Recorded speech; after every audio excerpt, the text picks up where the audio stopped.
એકલવ્ય વિદ્યા સંકુલ.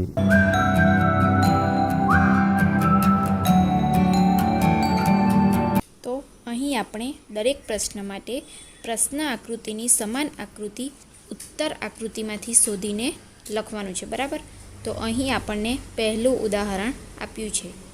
તો પહેલામાં પ્રશ્ન આકૃતિ કેવી છે તે તમે જોઈ શકો છો, બરાબર. હવે પ્રશ્ન આકૃતિની જેવી જ આકૃતિ ઉત્તર આકૃતિમાંથી આપણે શોધવાની છે. તો એમાં આન્સર લખ્યો છે બી. તો બી નામનો ઓપ્શન તમે જોવો છો કે સેમ એ પ્રશ્ન આકૃતિ જેવી જ ઉત્તર આકૃતિમાં છે, એટલા માટે બોક્સમાં લખ્યો છે બી. પહેલું, તો હવે પ્રશ્ન આકૃતિ આપી છે. તો પ્રશ્ન આકૃતિમાં ચતુષ્કોણ છે, બરાબર. અને એ ચતુષ્કોણમાં ઉપરની બાજુ આડી લાઈન આપી છે. તો તેના જેવી સેમ આકૃતિ આપણે ઉત્તર આકૃતિમાંથી શોધવાની છે. તો અહીં તમને 4 ઓપ્શન આપેલા છે. તો ઓપ્શન જોઈએ. તો ઓપ્શન એ, તો તેમાં છે ત્રાસી લાઈન આપી છે, એટલે ઓપ્શન એ નહીં આવે. ઓપ્શન બી, તો તેમાં ઊભી લાઈન આપી છે, તો એ પણ નહીં આવે.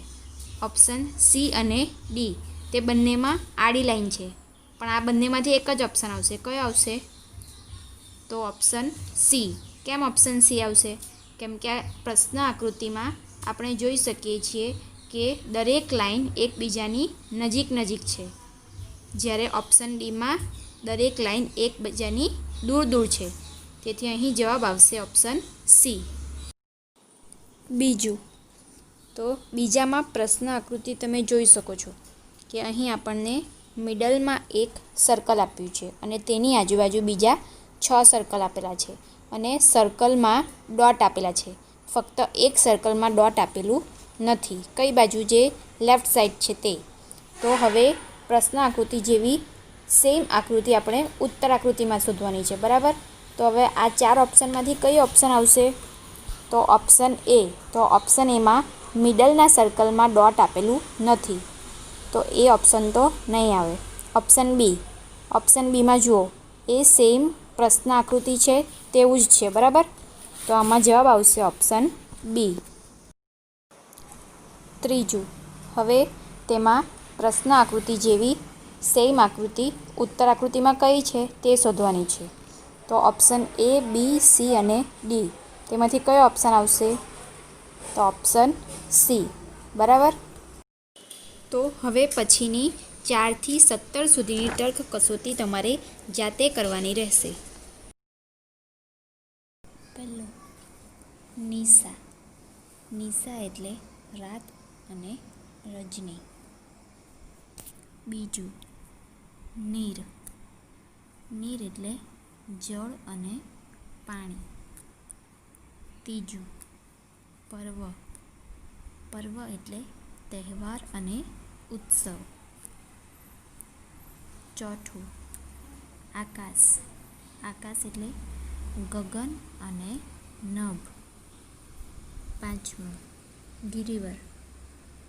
ગિરિવર એટલે પર્વત અને પહાડ.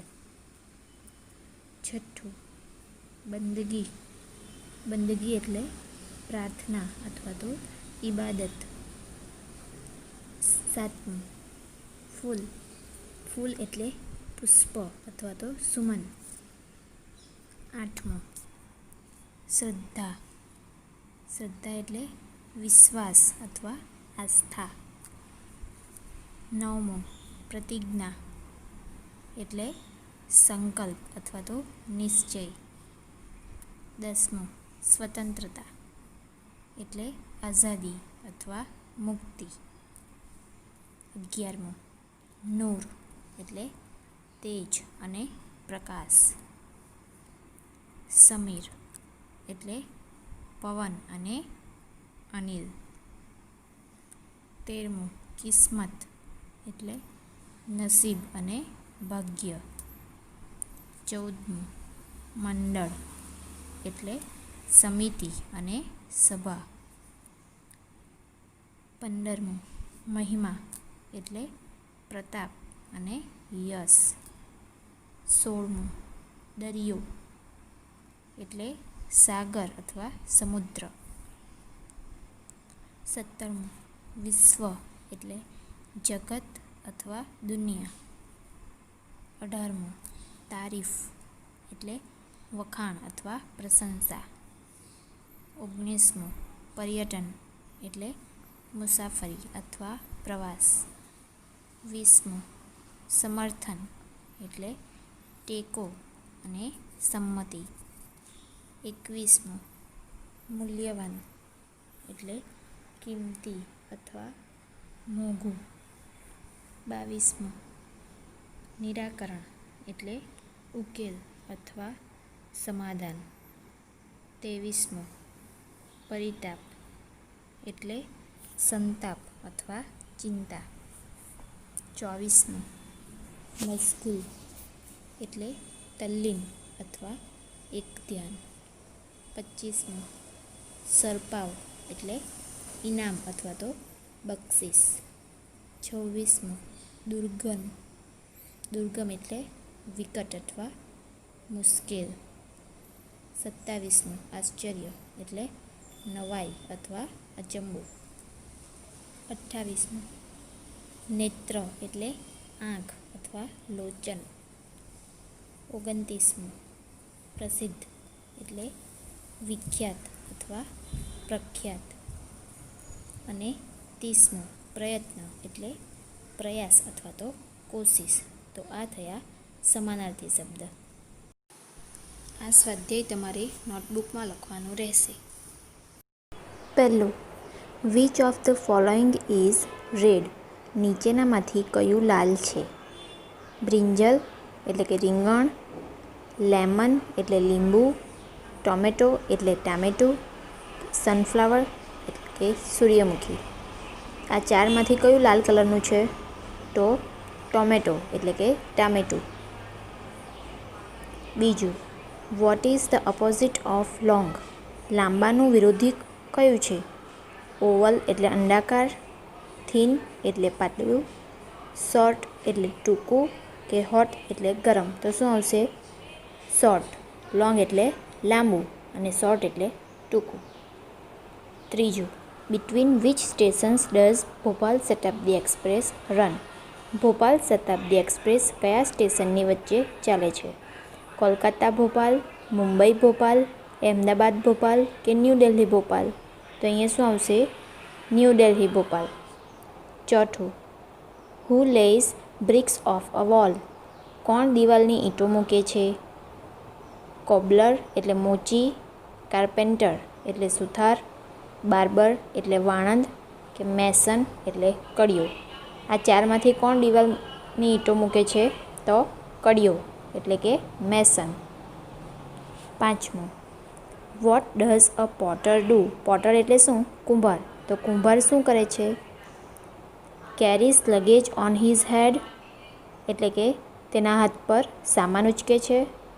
રિપેર્સ શૂઝ એટલે કે જૂતા સાંધે છે. મેક્સ પોટ્સ એટલે કે ઘડા બનાવે છે. કે મેક્સ ટેબલ્સ એન્ડ ચેર્સ કે ટેબલ અને ખુરશી બનાવે છે. તો શું આવશે? Makes pots. છઠ્ઠું, which is the odd word from the following words? નીચેના શબ્દમાંથી અલગ પડતો શબ્દ કયો છે? હેન્ડ, નોઝ, હોમ, ઇયર કે માઉથ? હેન્ડ એટલે હાથ, નોઝ એટલે નાક, હોમ એટલે ઘર, ઇયર એટલે કાન અને માઉથ એટલે મોં. તો હેન્ડ, નોઝ, ઇયર અને માઉથ આ ચાર બોડી પાર્ટના નામ છે, બરાબર? તેમાં શું અલગ પડે છે? હોમ એટલે કે ઘર. સાતમું, your uncle's son is your? તમારા કાકાનો છોકરો તમારો કોણ થાય? નેફ્યુ એટલે ભત્રીજો, કઝિન એટલે પિતરાઈ, બ્રધર એટલે ભાઈ કે ફ્રેન્ડ એટલે મિત્ર? તો શું આવશે? કઝિન. આઠમું, which word rhymes with rain? Rain સાથે કયો રાઇમિંગ વર્ડ્સ એટલે સરખો વર્ડ્સ છે? રિંગ, કેક, માઉસ કે પેઇન? તો શું આવશે? પેઇન. રેઇન અને પેઇન એ બંને રાઇમિંગ વર્ડ્સ છે, બરાબર? નવમું, if you can see tracks you are? જો તમે ટ્રેક જોઈ શકો છો તો તમે એટ ધ એરપોર્ટ પર છો. એટ ધ બસ સ્ટેન્ડ પર છો. એટ ધ રેલવે સ્ટેશન પર છો. ઓન ધ બીચ કે બીચ પર છો. તો શું આવશે? જો તમે ટ્રેક જોઈ શકો છો તો તમે રેલવે સ્ટેશન પર છો, એટલે અહીંયા આવશે at the railway station. 10. Who shows magic tricks? કોણ જાદુઈ યુક્તિ બતાવે છે? મેજિશિયન એટલે જાદુગર, રિપોર્ટર એટલે પત્રકાર, ડાન્સર કે ન્યૂઝ રીડર. તો અહીંયા શું આવશે? મેજિશિયન એટલે જાદુગર. 11. Who gives a live commentary of a game? કોણ રમતની જાહેરાત કરે છે? News reader, radio jockey, commentator કે ડાન્સર. તો અહીંયા શું આવશે? કોમેન્ટેટર એટલે કે કોઈ ગેમ કે ઇવેન્ટ કે જેમાં અભિપ્રાય આપે તેને કહેવાય commentator. 12. Where do you wear a ring? તમે વીંટી ક્યાં પહેરો છો? હેન્ડ એટલે હાથ, ફિંગર એટલે આંગળી, લેગ એટલે પગ ને આઈ એટલે આંખ. તો ક્યાં પહેરો છો? ફિંગર એટલે આંગળીમાં.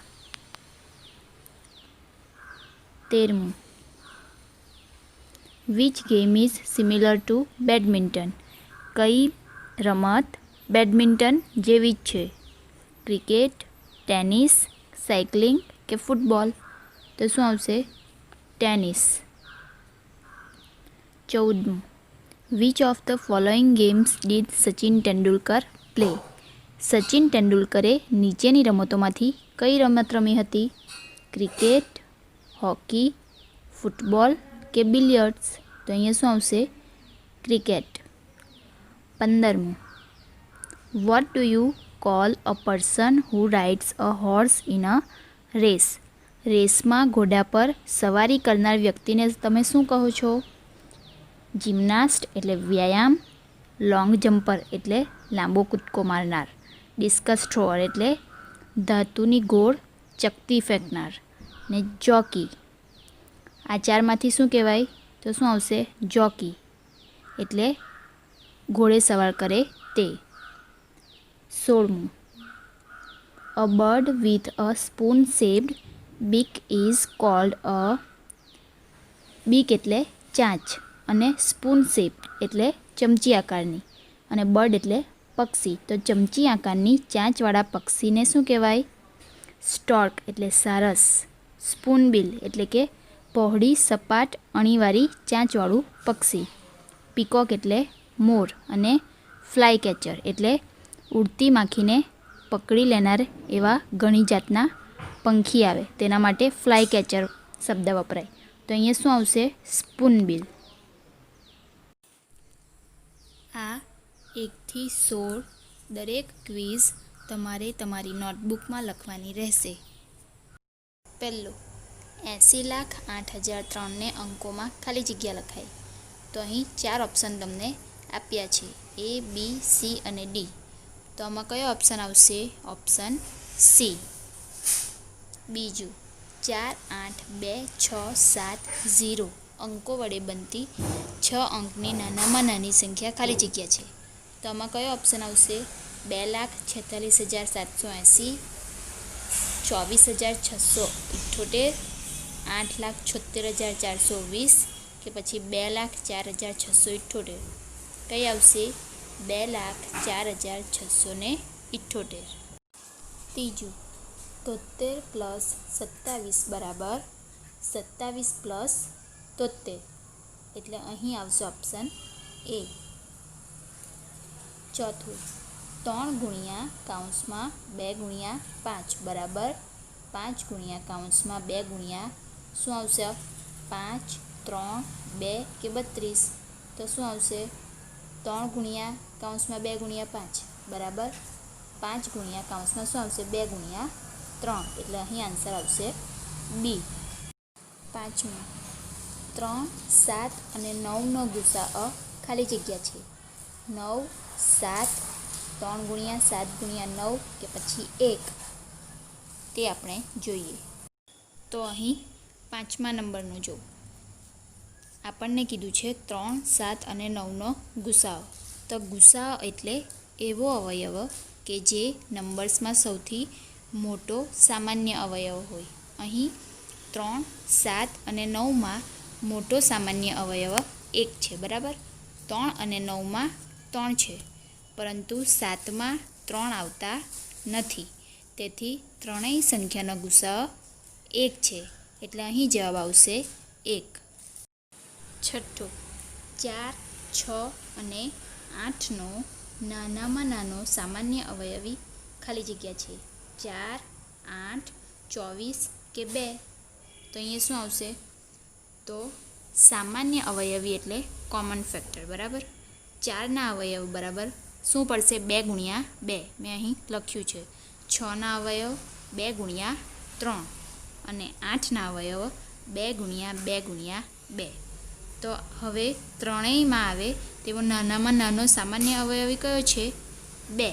એટલે અહીં જવાબ આવશે 2.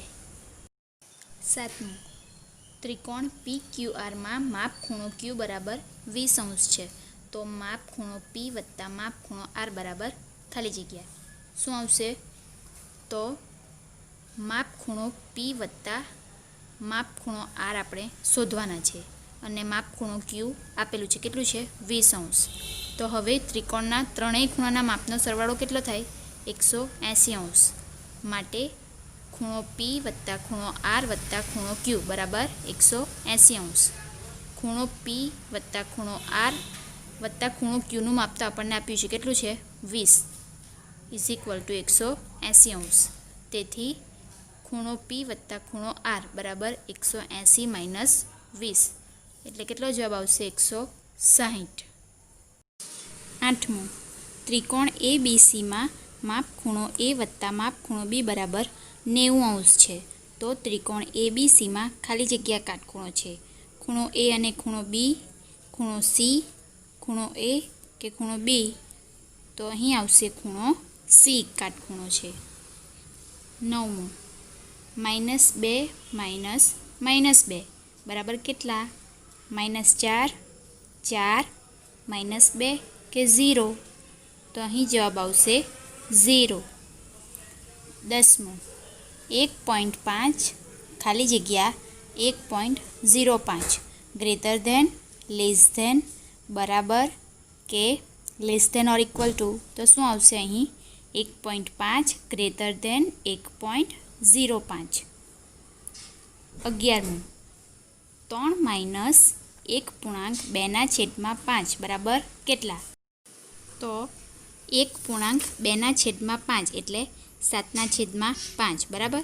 એટલે 3 - 2/5 એનો લસાઅ લેતા તો કેવી રીતે આવશે?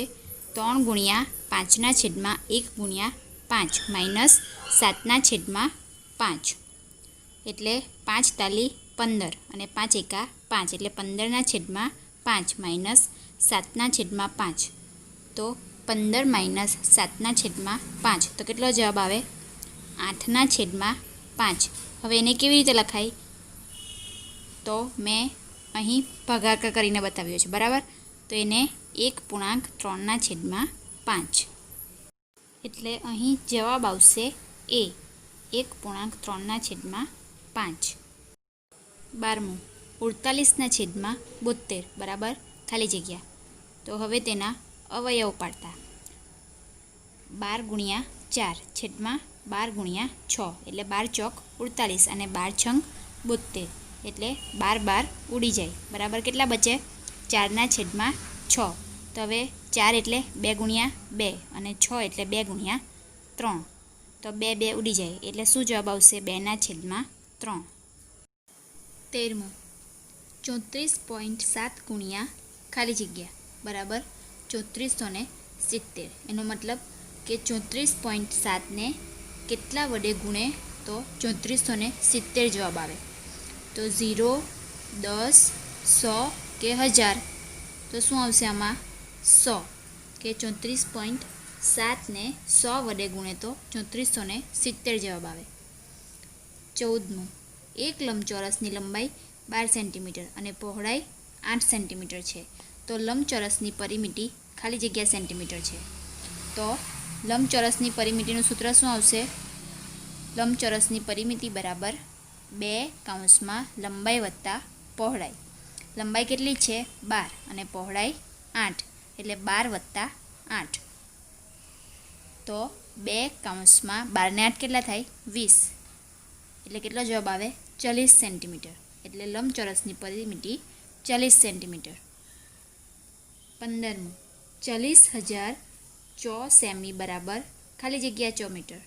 તો કેટલા આવશે? 40, 400, 4000 કે 4? તો શું આવશે? 4. 16. 6/21 બરાબર, તો 6/21 બરાબર કેટલાના છેદમાં 28? તો 6 એટલે એના અવયવ પાડે તો 3 × 2 અને 21 એટલે 3 × 7. 3 ઉડી જાય તો કેટલો જવાબ આવે? 2/7. હવે છેદમાં 28 લાવવા માટે 7ને કેટલા વડે ગુણવા પડે? 4 વડે. તો તેવી રીતના 2ને પણ 4 વડે ગુણવા પડે, બરાબર? તો 2 × 4 અને 7 × 4 એટલે 2 ચોક કેટલા થાય? 8 અને 7 ચોક 28. એટલે અહીં કેટલો જવાબ આવશે? 8/28. આ દરેક વિકલ્પ તમારે નોટબુકમાં લખવાના રહેશે.